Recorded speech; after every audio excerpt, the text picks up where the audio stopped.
and welcome to Amberton for July update. Just to show you quickly what I've been doing these past 4 weeks. I've been working on some back scenes. This is Amberton FC football club in the background. Just an idea I had in my head and just went with it. Just make it look like it's behind the shops. They're a first division club, obviously, and they've had a new manager and new owners, and they built this stadium. If you come across, you'll see that I've put some back scene houses going up an incline. Don't worry about the green underneath. I've got to put some more retaining walls down the bottom of there, probably an engineer's blue brick.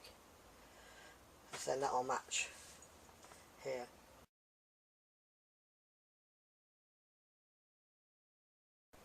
Yeah, that'll match here then with the tunnel mouths into the footer yard. Also, I've been working on renovating the Hornby houses.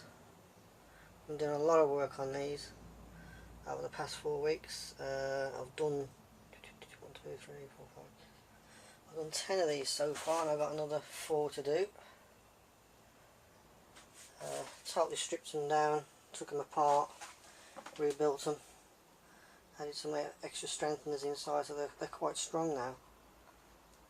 Only when I was working on them, they just dropped apart with the old glue, so I found some more adhesive, some stronger adhesive, and use them.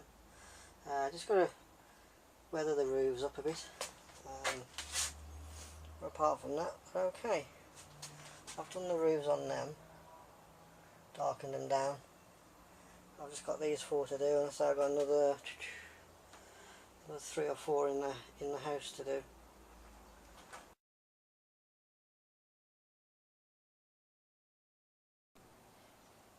Yeah, if you look at the coach, it's hard to believe it's double O gauge, isn't it?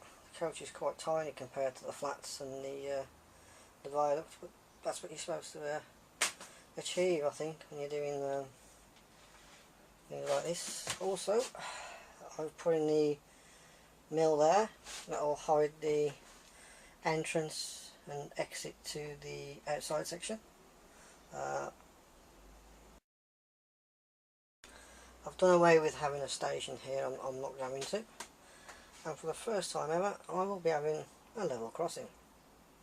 Never modelled one before, so that's going to be an eye-opener for me. So the road from the level crossing will come down along the side of the embankment and probably over a small stream stroke canal into another housing department, which will be about around here, some sort of housing. Also, I've been putting the static grass and sand underneath the arches. Sounds like a song, doesn't it? And I've been detailing the other mill, as you can see, and also my little alleyway for a cyclist and some people, old people with their dog. That just needs a bit of weathering. I've added the lights, they're not wide up yet. I've put a little lorry in there with a driver, a couple of cars.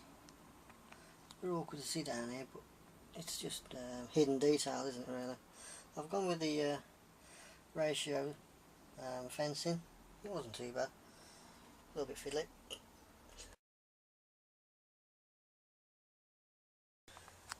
Yep.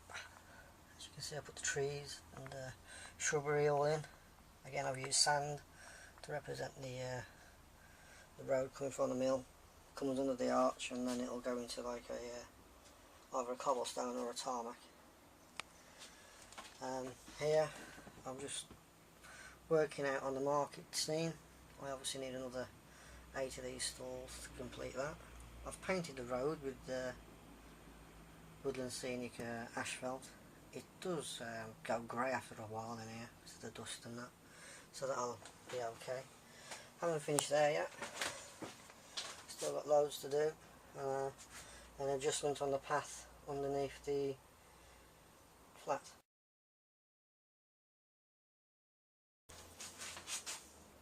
Yeah, it doesn't look like I've done much this month at all, but I'm just trying to give you a 4 weekly update.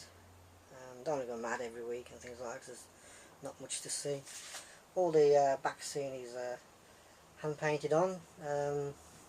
I got on with that because of Jason at Five Elms asked me what I was going to be doing with the back scene, so he sort of like kicked me up the arse, and I got on with the back scene to give you an idea about what I should be doing with it. So that's the sort of thing I come up with. Trees going up the hill, trees at the behind the mills. That tree on the left hand side isn't finished yet, so I've got a bit more work to do.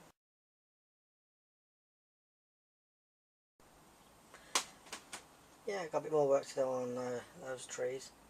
The reason why I paint back scenes on and make my own up out of plastic items, because at the end of the day I'm in a garden shed, and I think photographic back scenes or things like that haven't really worked out when I've experimented with them in here.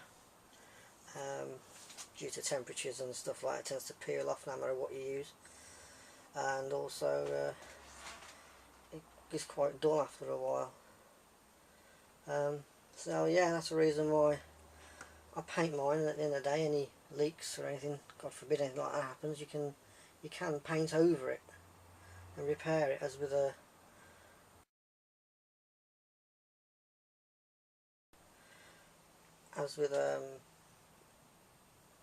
back scene that's like a photograph of things like that, of a real landscape. Once that's damaged, then the whole lot has to be took off, and if you've got things in front, then that's a bloody nightmare to sort out. That's the reason why I paint mine.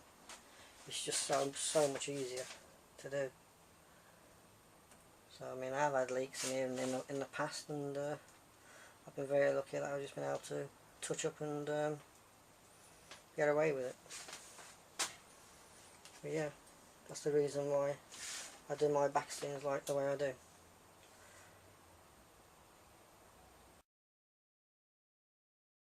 I put the trees behind the terraced housing that's going up an incline, which will then marry on up to the locomotive depot or more town scene. I'm not quite sure what's going to go above the fiddle yard yet, but that's the sort of height we're working on. But yeah, other than that, pretty pleased with how things are starting to work out. You might not think I've done much, you're probably right, but there we are. So I think that's it from me. Until next time, cheerio, bye.